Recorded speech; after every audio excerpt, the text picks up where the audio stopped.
ଦିନକର କଥା ବହୁତ ବଡ଼ ପବ୍ରେ ଗୋଟେ ପାର୍ଟି ଥିଲା। ସେଠି ଡ୍ୟାନ୍ସ କରି ଲୋକମାନେ ବହୁତ ଏନ୍ଜୟ କରୁଥିଲେ।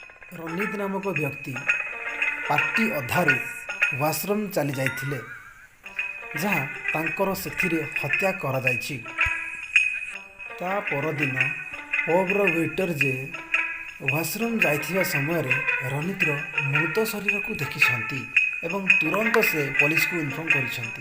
ଆଉ ପୋଲିସ ଏହି 3 ଜଣଙ୍କୁ ସନ୍ଦେହରେ ନେଇ ପଚରା ଉଚରା କରୁଛନ୍ତି। କେନ୍ ନାମକ ବ୍ୟକ୍ତି କହୁଛନ୍ତି, ମୁଁ ମୋ ପ୍ରେମିକା ସହିତ ରାତିସାରା ନାଚିଥିଲି ଆଉ ଆମେ ଦୁହେଁ ମିଶି ଘରକୁ ଗଲୁ।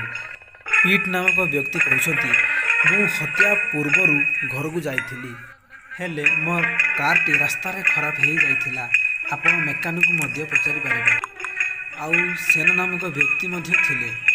ସେ କହିଲେ, ସାର୍ ମୁଁ ରାତିସାରା ଥିଲି, ହେଲେ ମୋତେ ଏହି ବିଷୟରେ କିଛି ଜଣା ନାହିଁ।